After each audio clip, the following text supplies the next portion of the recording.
باكيت الدخان ثمنه 30 قرش. الكروز في 10 باكيتات نتحدث عن 3 دنانير. حياكم الله. فيما يتعلق برفع أسعار التدخين مؤخرا، قبل ما ندخل ببعض التفاصيل لابد من الإشارة سريعا إلى حادثة حصلت معي في دمشق.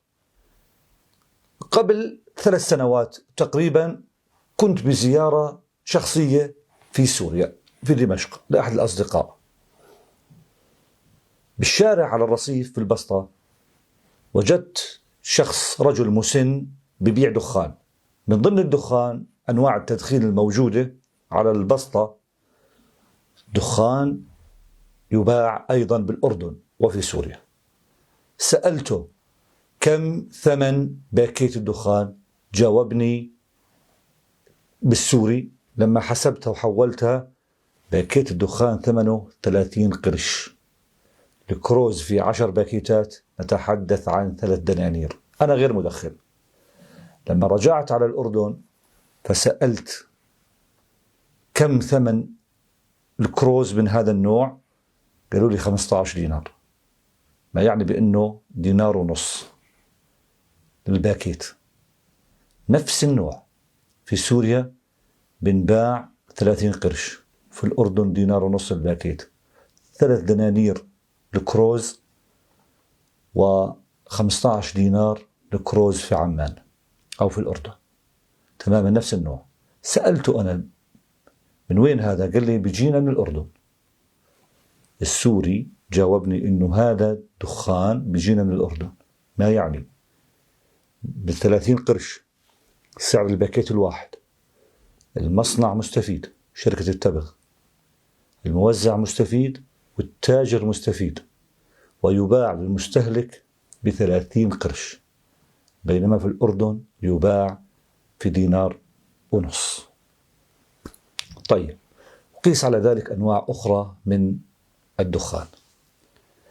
اليوم أو امبارح تحديدا الحكومة قامت برفع أسعار التدخين بمعدل من 10 ل 20 قرش على الباكيت الواحد. طيب، البعض رأى بأنه هذه الزيادة بسيطة، بينما آخرون رأوا بأنه أصبح سعر باكيت الدخان مبالغ به كثير. يعني باكيت دخان ثمنه 2 دينارين وبرا بنباع 20 و30 قرش، عندنا 2 دينارين.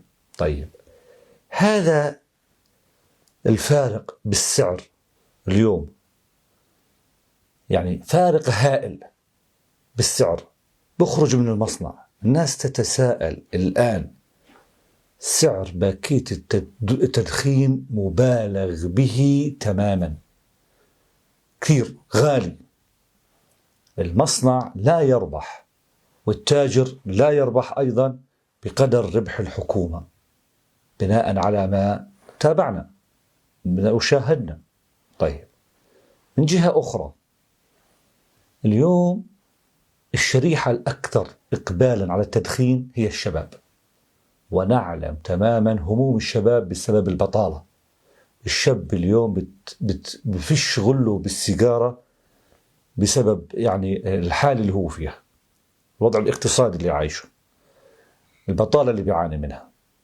لما بدي أرفع أنا على الشاب اللي إحنا بنقول الله يعينهم، وإحنا معنيين اليوم بتوفير فرص العمل للشباب، والشباب معطل عن العمل، فبتفشش بالسيجارة، تجي الحكومة ترفع سعرها. المتضرر هو هذا الشاب اللي مو لاقي شيء بحياته فبتفشش بالسيجارة. بالمقابل نقول بأن التدخين ابتلاء من رب العالمين تماما. هذا الشخص على سبيل المثال سين تعبث بالدخان واليوم أصبح مدخن، مش قادر يتركه. أصبح بالنسبة له شراء باكيت الدخان ضرورة، ما بيقدر. في عامل إدمان موجود بالدم، لا يستطيع الافتكاك من باكيت الدخان. شو يعمل؟ بالضطر بده يشتري، على اعتبار بأنه باكيت الدخان 2 دينارين. إحنا بنحكي وبدخن باكيت واحد باليوم، بنحكي عن 60 دينار. طيب ابنه لما بده يدخن بقول لك خوفا من أن يقبل على شيء آخر، لا يا عمي خلي الولد يدخن. أسعار التدخين اليوم الحكومة بتبرر، بتقول لك حرصا منا على صحة، وأنا ما بروج للدخان أبدا، أنا غير مدخن، وأقول وهي دعوة الجميع يقلع يا ريت الجميع يقلع عن التدخين، ولكن من ابتلي بهذا السم أصبح يعني أمر واقع بالنسبة له، ويله الحكومة بتعاقبه برفع أسعار التبغ، فهذا كله من موازنته، من دخله، من وين يجيب؟ واليوم أنا بسمع من الناس، والله يكون في عون البشر، بقول لك والله العظيم من الغل من الهم اللي عايشين فيه بتفشش في السيجارة، رب الأسرة تماما. طيب الحكومة لما ترفع ما هي بتعاقب الأسرة كامل. بعض أرباب الأسر بقول لك والله بالنسبة إلي باكيت الدخان أهم من رغيف الخبز، وهذا خطأ، لكن أصبح واقع. أصبح هذا المدخن غير قادر على أن يستغني عن دخانه. فمسألة أن الحكومة تلجأ إلى رفع أسعار التدخين هذا له مضار بالإضاءة، يعني مضار اجتماعية ومضار معيشية صعبة جدا. نقول اليوم بأنه اللجوء إلى رفع أسعار بعض السلع الأساسية والتدخين بالنسبة للمدخن يا أخوان أصبح هو أساسي، غير قادر على أن يتخلص منه. وأنا على قناعة وانطلاقا من أصدقائنا اللي بنعرفهم، ولا واحد بدخن إلا أنه يتمنى أنه يتركه ويخلص منه، بس ابتلي بهذه الآفة وبهذا السم. احنا بنقول بأنه يعني سعر الدخان بالأردن مقارنة مع سعره في أماكن أخرى في سوريا في لبنان كثير عالي، كثير عالي.